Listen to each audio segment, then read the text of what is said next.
Alors vous avez peut-être remarqué le slogan de l'Église, qui est d'ailleurs ici, une Église dans la ville. Je rappelle ce slogan à chacun des mes supports des messages, parce que c'est la vocation de cette Église, c'est-à-dire des croyants engagés qui composent cette assemblée, puisque pour nous, une Église, c'est avant tout des hommes et des femmes qui se réunissent pour partager leur foi, et on a donné par la suite le nom d'Église aux lieux dans lesquels ces personnes se réunissent.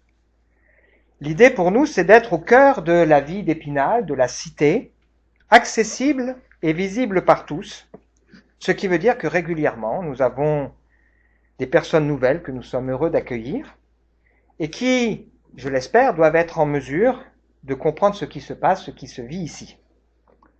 Alors, il y a une semaine, il y avait 2 ados qui étaient là pour la première fois, et à la fin de la réunion, j'ai échangé avec eux, et ils m'ont dit c'est plus simple que ce qu'on a déjà entendu, c'est plus joyeux, c'est plus vivant, même si c'est vrai, il y a quelques termes qu'ils n'avaient pas l'habitude d'entendre. Évidemment, il y a un langage, même si on essaye de le rendre le plus accessible possible, il y a un langage qui est lié à la spiritualité et qui peut paraître nouveau pour les personnes qui viennent.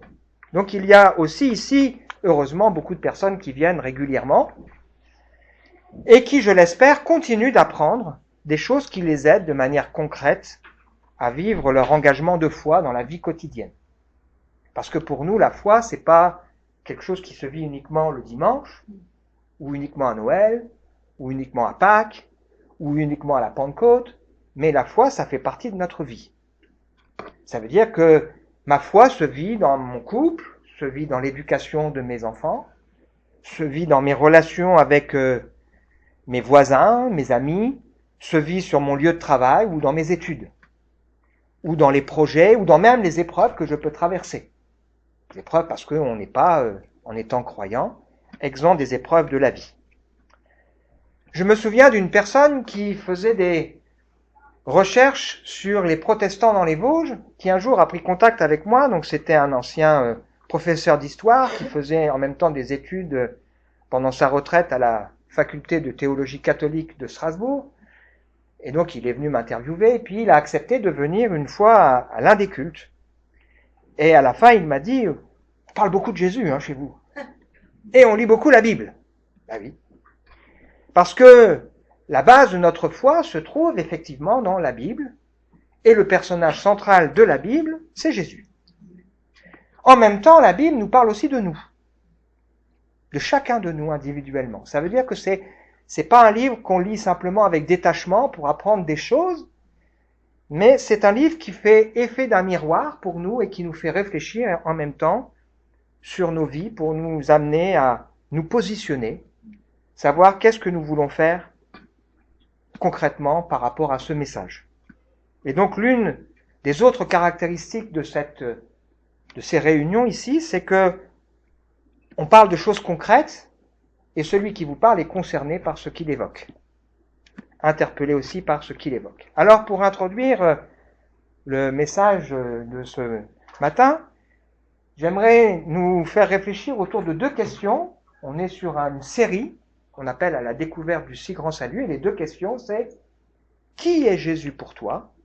Et la deuxième question, que représente pour toi l'engagement de la foi? Qui est Jésus pour toi? Est-ce que Jésus, c'est un personnage historique? Un homme révolutionnaire? Est-ce que Jésus, c'est un philosophe? C'est vrai. Est-ce que Jésus, c'est un bienfaiteur? Est-ce que Jésus, c'est le fondateur d'une nouvelle religion qu'on appelle le christianisme? Est-ce que Jésus, c'est un rêveur? Ou est-ce que Jésus, c'est beaucoup plus que cela? Alors, 2 témoignages. Lorsque j'avais 22 ans et que je suis allé dans une assurance pour assurer mon véhicule en tant que pasteur, évidemment, la personne en face m'a demandé quel était mon métier, et elle m'a dit, parlez-moi de l'homme Jésus, mais ne me parlez pas du Christ. Parce que pour lui, l'homme Jésus, il était d'accord, mais l'idée que Jésus soit le Christ, ça, il voulait pas en entendre parler.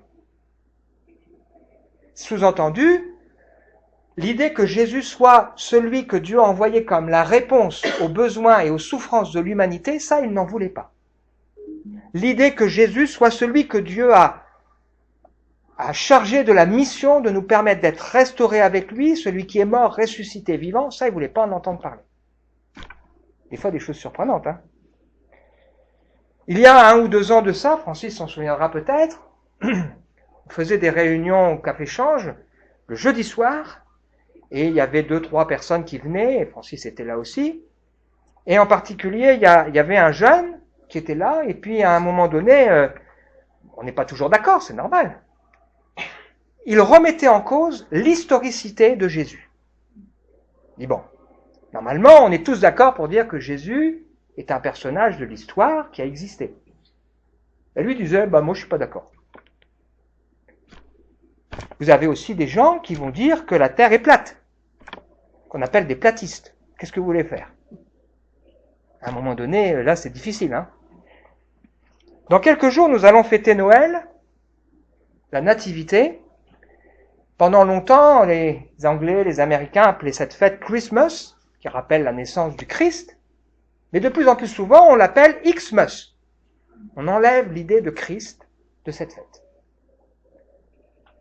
Pour Jésus, c'est simplement un bébé dans une crèche, ou celui qui est mort sur une croix et qui est toujours. Cette semaine, j'avais une discussion avec une personne qui a compris que Dieu est une personne, qu'on peut prier. Et souvent, dans les démarches des gens, avant de comprendre que Dieu est une personne, il y a un chemin, puis ensuite, on a l'impression qu'on a tous le même Dieu. Mais en réalité, la question se pose, qui est le Dieu auquel on croit? Parce que nous n'avons pas tous le même Dieu. Même si peut-être nous reconnaissons tous l'idée d'un Dieu créateur, l'idée d'un Dieu qui existe. La question, c'est qui est ce Dieu? Jésus est justement venu pour nous révéler le cœur de Dieu. Un Dieu qui nous aime, qui vient à nous et qui veut nous permettre d'être réconciliés avec lui. Question intéressante. Alors depuis le début de ce culte, il y a toujours un thème qui se suit. On a lu des textes où la question de qui est Jésus est venue. Par exemple, quand Jésus pose la question à ses disciples, « Qu'est-ce qu'on dit de moi ?» Certains disent que tu es un prophète. Et vous? Qui dites-vous que je suis? Et c'est là que Pierre va répondre, « Tu es le Christ, le Fils de Dieu. Je le crois dans ma vie, dans mon cœur. » Ça change quelque chose. On a poursuivi avec cette histoire des disciples choqués, interpellés par certaines paroles de Jésus qui disent « Oh, mais ce que tu racontes, c'est dur, hein ?» Ah oui, parce que la foi, des fois, ça nous remet en question. Et donc, ces gens qui disaient, ils se posaient la question, est-ce qu'ils vont le suivre? Il y en a qui sont partis. Et Jésus va dire, est-ce que ça vous choque? Vous verrez d'ailleurs le Fils de l'homme remonter là où il était auparavant, donc il annonce déjà sa résurrection. Il annonce aussi que personne ne peut venir si cela ne lui a été accordé par le Père, et c'est là que Pierre fait cette confession, mais de façon à qui on irait? D'autre que toi. Jésus est un personnage unique, qui nous permet de nous approcher de Dieu. Tu as toute notre confiance. Nous savons que tu es le Saint envoyé de Dieu. Jésus est la porte qui nous permet de nous approcher de Dieu. Il est le chemin que nous pouvons suivre pour pouvoir avoir l'assurance d'être sauvés. Deuxième question, que représente pour toi l'engagement de la foi? Alors je vais réfléchir souvent et longtemps au titre que je donne au message, parce que derrière le titre, il y a quasiment l'idée principale de ce message, qu'on va développer encore plus avant dans quelques instants.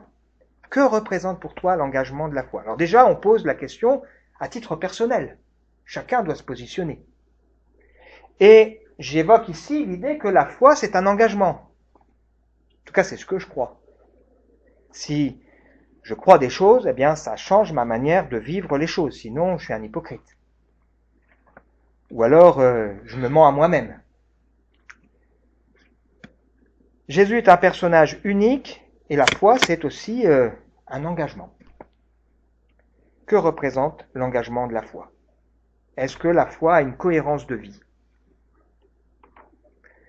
Et donc, Jésus, c'est pas un simple personnage dont on peut utiliser le nom comme quelque chose de magique. Là aussi, dans la Bible, vous avez des gens qui s'appelaient Jésus qui n'étaient pas Jésus. Vous avez un magicien, par exemple, qui s'appelait Bar Jésus. Et au moment où vous avez l'apôtre Paul qui veut expliquer la foi à quelqu'un qu'il comprend être un homme intelligent qui cherche à comprendre, qui s'appelle Sergius Paulus, bon, c'est les noms de l'époque, hein. Cet homme qui est un magicien essaye de faire opposition à ce que raconte Paul et d'empêcher cet homme de croire. Pourtant, il s'appelait Jésus, Bar Jésus. Donc, derrière le nom de Jésus, la question pour nous, c'est de savoir qui est celui en qui l'on croit. Alors, pour illustrer ce message, j'ai choisi l'image de deux alliances qui sont, je le crois, sur un livre qu'on pourrait dire être la Bible. Et c'est justement ce que nous allons voir ensemble, c'est que la foi, c'est une alliance. C'est-à-dire, c'est quelque chose qui engage ma vie, mais qui engage Dieu. Une alliance, et nous allons en voir ensemble que c'est une alliance plus qu'excellente, dans laquelle Dieu prend l'initiative et qu'il garantit sur la base de promesses incroyables. C'est ce que nous allons découvrir ensemble maintenant. Alors, on est en train de lire un livre qui s'appelle La Lettre aux Hébreux. Et le chapeau de ce partage, c'est à la découverte du si grand salut, puisque dans ce livre, il nous est présenté le salut que Dieu nous propose, l'assurance que Dieu nous donne, pas seulement d'aller un jour dans un endroit qui ne soit pas l'enfer, mais de régner avec lui, d'être avec lui en sa présence, de vivre une vie où il n'y a plus de larmes, de pleurs, de cris, de détresse, de souffrance, d'hypocrisie, de mensonges, tout simplement parce qu'il y a Dieu qui règne pleinement. Et donc l'objectif de ce livre, c'est d'encourager la foi de ceux qui sont déjà engagés et qui vivent leur foi comme nous, faut pas croire, à l'époque, dans un contexte qui est difficile, et qui, à certains moments de leur vie, pourraient échanger la foi, le projet de Dieu, contre la religion. Parce que la foi et la religion, c'est deux choses différentes. C'est-à-dire se rassurer par toutes sortes de pratiques et oublier que la base de la relation à Dieu se vit dans la confiance que l'on décide d'accorder à Dieu, un Dieu qui nous donne sa grâce. Et donc le message de l'Évangile est un message unique qui nous donne un si grand salut parce que Dieu met le paquet, il s'incarne lui-même dans la personne de Jésus, qui va venir spécialement pour mourir sur la croix, qui va ressusciter et qui va monter au ciel, nous le croyons, et qui, dans le ciel, est assis à la droite de Dieu pour régner. Alors on va regarder ensemble ces deux questions, qui est Jésus pour toi à travers le passage d'aujourd'hui. Quelques éléments de contexte. Nous avons en Jésus le Fils de Dieu, un grand prêtre éminent. Donc un prêtre, c'est celui qui a pour vocation d'aider les personnes à s'approcher de Dieu, de présenter leurs offrandes, à l'époque en tout cas, et puis qui est là pour les enseigner sur les choses de Dieu. Un grand prêtre éminent qui a traversé les cieux, demeurant fermement attaché à la foi que nous reconnaissons comme vraie. En effet, nous n'avons pas un grand prêtre qui serait incapable de se sentir touché par nos faiblesses. Au contraire, il a été tenté en tout point comme nous le sommes, mais sans commettre de péché. Approchons-nous donc du trône du Dieu de grâce avec une pleine assurance. Et là, Dieu nous accordera sa bonté, sa miséricorde, et nous donnera sa grâce pour que nous soyons secourus au bon moment. La foi se vit de manière très concrète, c'est la possibilité pour l'être humain qui croit de s'approcher de Dieu en croyant que Dieu est prêt à faire grâce. C'est-à-dire à donner des choses que nous ne méritons pas gratuitement. Jésus est devenu le garant d'une alliance meilleure. De plus, de nombreux prêtres se succèdent parce que la mort les empêche d'exercer leur fonction à perpétuité. Jésus, lui, parce qu'il demeure éternellement, possède le sacerdoce perpétuel. Voilà pourquoi il est en mesure de sauver parfaitement ceux qui s'approchent de Dieu par lui, puisqu'il est toujours vivant pour intercéder en leur faveur auprès de Dieu. Dieu a établi grand prêtre par un serment solennel, son propre Fils, il a été rendu parfait pour toujours. Nous croyons ça. Nous croyons que, aujourd'hui encore, un homme, une femme, un jeune homme, une jeune femme, un homme plus âgé, peut avoir dans sa vie l'assurance de son salut. L'assurance de où il va passer l'éternité. Parce que tout simplement, il a accepté dans sa vie celui qui est le sauveur que Dieu a donné, c'est-à-dire Jésus. Et nous croyons qu'aujourd'hui, Jésus sauve parfaitement, complètement. Il efface le péché de la vie de l'être humain, restaure cette vie, rend la dignité à une personne, donne une espérance à cette personne. Et nous croyons que ce Jésus, qui est vivant, est aujourd'hui à la droite de Dieu où il intercède pour nous. Alors le texte qui nous intéresse ce matin. Si vous voulez bien fermer la porte, s'il vous plaît. Ouais. Ils sont nombreux, hein. Or, voici le point capital de ce que nous sommes en train de dire. Nous avons bien un grand prêtre comme celui-ci qui siège dans le ciel à la droite du trône du Dieu suprême. Il y accomplit le service du grand prêtre dans le sanctuaire, c'est-à-dire dans le véritable tabernacle, dressé non par des hommes, mais par le Seigneur. Quelle image avons-nous de Jésus, spontanément? Ici, il nous est dit qu'il y a un point capital. Ça veut dire que c'est pas seulement un point important, c'est pas seulement un point utile, c'est pas seulement un point essentiel, c'est un point capital. Dans le mot capital, il y a l'idée de vie ou de mort. Le point capital pour la foi, c'est de savoir que Jésus est au ciel et qu'il règne. Et donc, celui en qui nous mettons notre foi et notre confiance, c'est quelqu'un qui est tout puissant, qui règne. Il est venu sur la terre pour être le trait d'union entre l'homme et Dieu. Ce trait d'union, il l'a parfaitement accompli en offrant sa vie sur la croix. Et sur la croix, on est surpris de voir à quel point l'être humain a été violent contre Jésus, parce que l'être humain est violent contre Dieu. Il a acclamé Jésus lorsque Jésus a fait du bien, et ensuite il a rejeté Jésus, il a demandé qu'on le crucifie, il s'est assemblé avec beaucoup de haine et sans vergogne, en criant « on n'en veut pas de ce Jésus ». C'est le reflet de ce que l'humanité fait vis-à-vis de Dieu. On veut bien d'un Dieu qui nous bénit, mais on ne veut pas d'un Dieu qui nous dise comment nous comporter.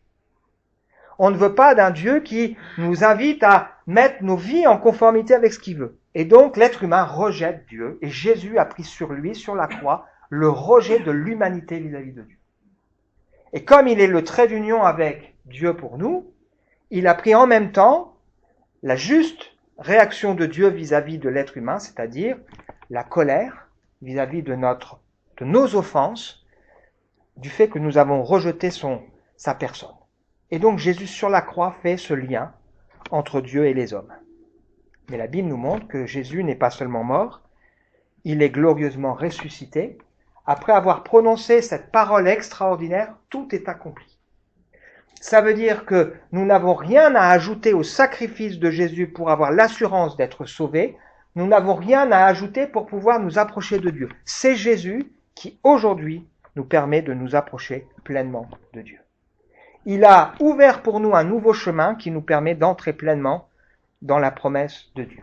Et il décide et il désire susciter avec chacun de ceux qui décident de croire, de mettre leur foi en lui, une alliance.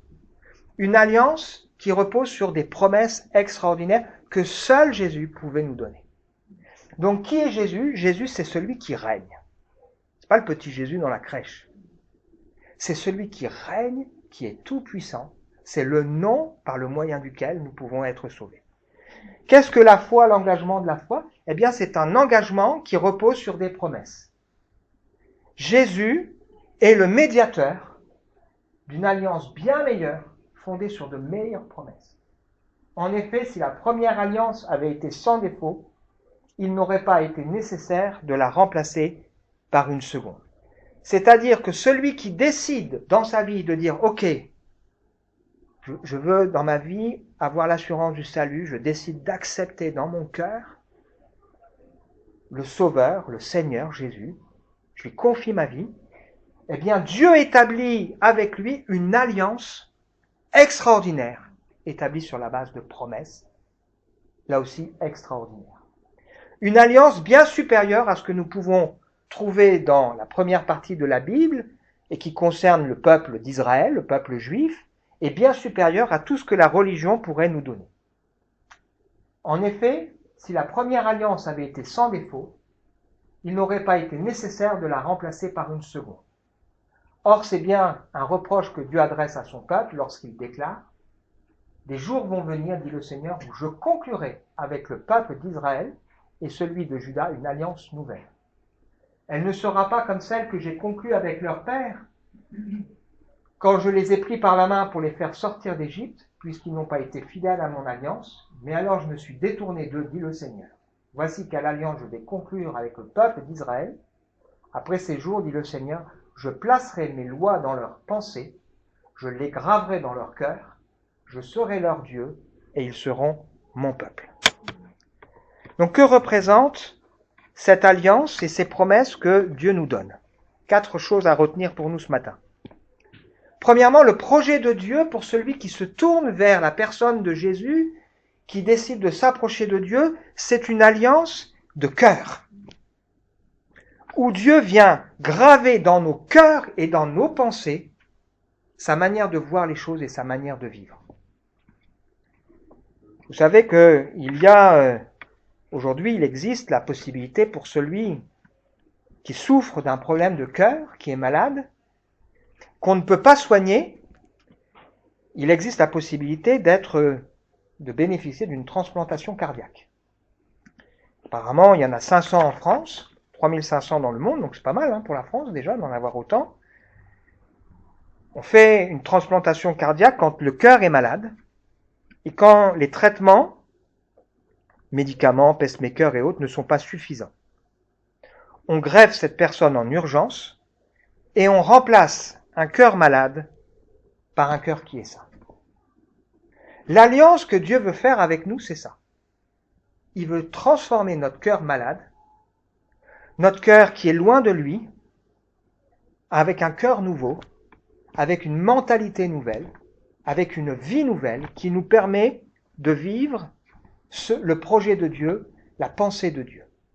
Il avait promis cela dans l'Ancien Testament, puisque Jésus a accompli ce qui est écrit dans l'Ancien Testament. Donc il y a plusieurs textes qui en parlent, le livre de Jérémie, le livre d'Ézéchiel. Par exemple, Ézéchiel nous dit ceci, « Je répandrai sur eux une eau pure, afin qu'ils deviennent purs.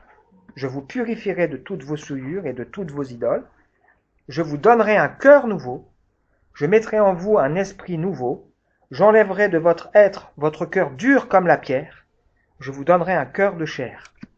Je mettrai en vous mon propre esprit, et je ferai de vous des gens qui vivent selon mes lois et qui obéissent à mes commandements pour les appliquer. » Dans notre société, quand on constate un problème, quand on constate que il y a quelque chose qui ne va pas et qu'on a du mal à condamner la personne parce que la loi n'est pas claire, qu'est-ce qu'on fait? On crée une nouvelle loi. La loi, quel est son but? C'est de condamner. Prenons un exemple très concret. La loi sur le viol. On s'aperçoit qu'il faut maintenant considérer que le consentement n'est pas forcément implicite. Donc on crée une nouvelle loi pour dire que sans un consentement implicite, ça veut dire qu'il n'y a pas de consentement. Est-ce que cette loi change les situations d'avant? Non. Simplement avant, tout le monde prend conscience qu'il y avait un problème, il y avait quelque chose qui était grave, qui était mal, mais on ne pouvait pas le condamner. Et donc on crée maintenant une nouvelle loi, on crée aussi des nouvelles lois par rapport à l'âge, pour pouvoir être en mesure de condamner. Donc le but de la loi, c'est pas de changer les gens. Le but de la loi, c'est de condamner. De pouvoir dire, voilà, c'est grave et c'est mal. Et donc, on peut mettre toutes sortes de lois, ça ne change pas le cœur de l'être humain.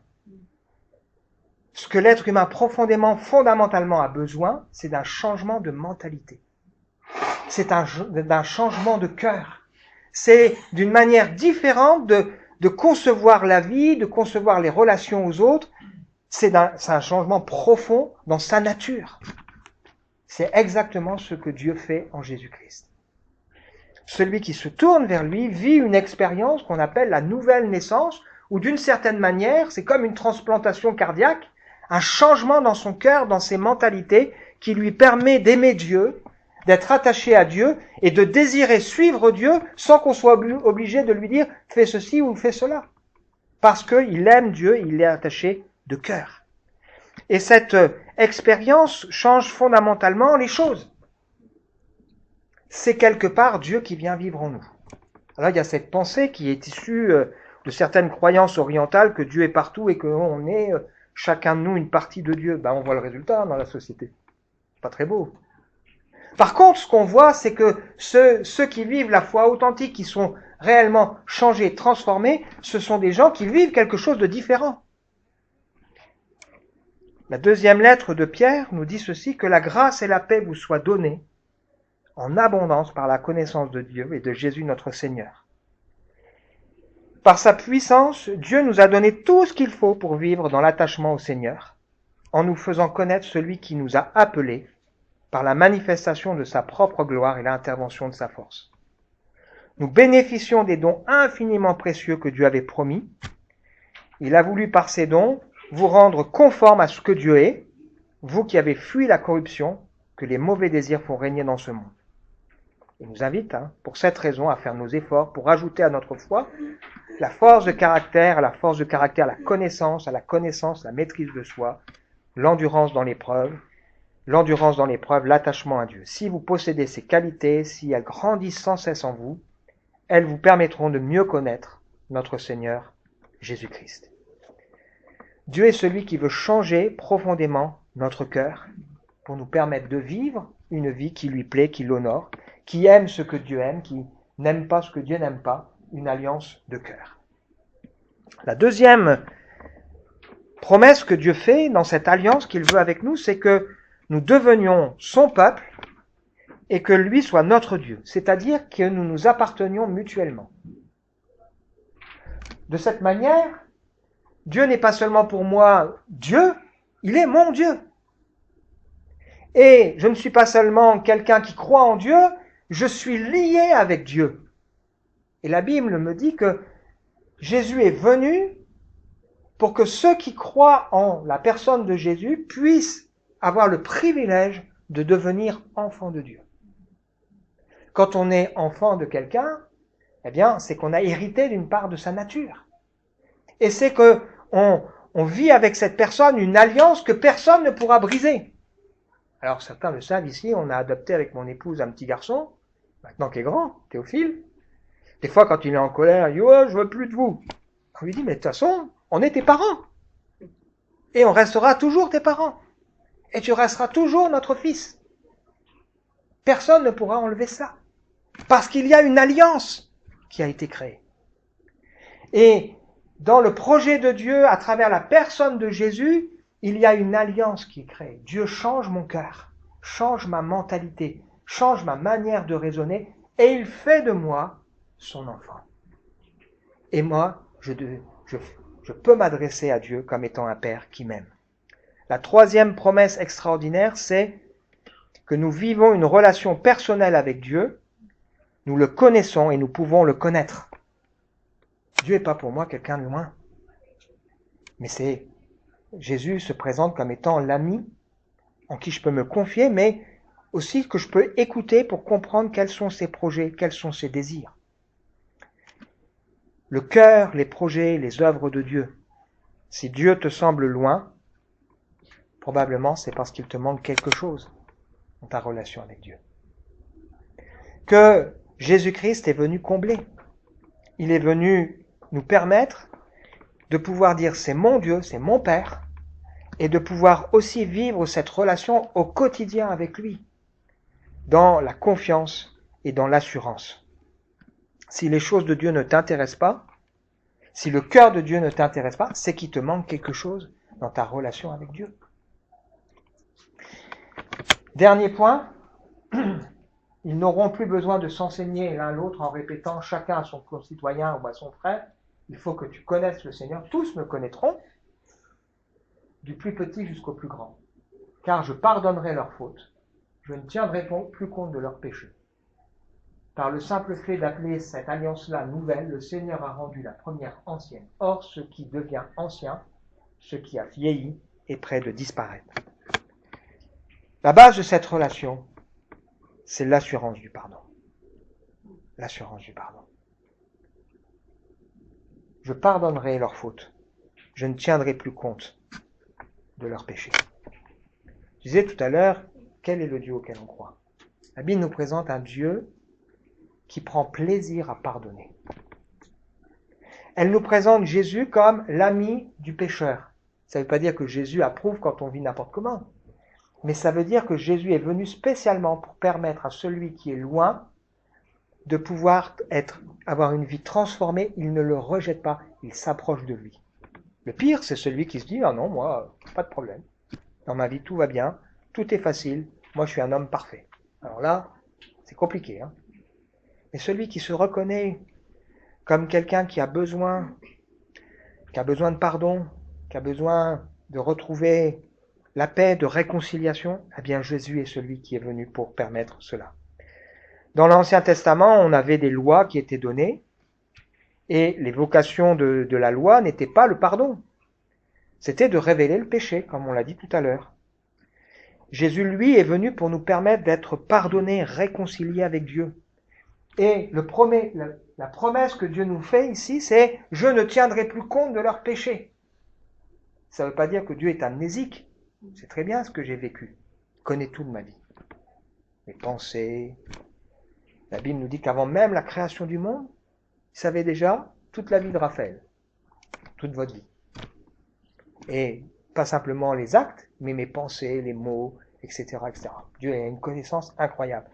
Mais ce dont il est question ici, c'est d'un Dieu qui veut pardonner et ne plus nous tenir grief du mal que nous avons fait dans la relation que nous avons avec lui.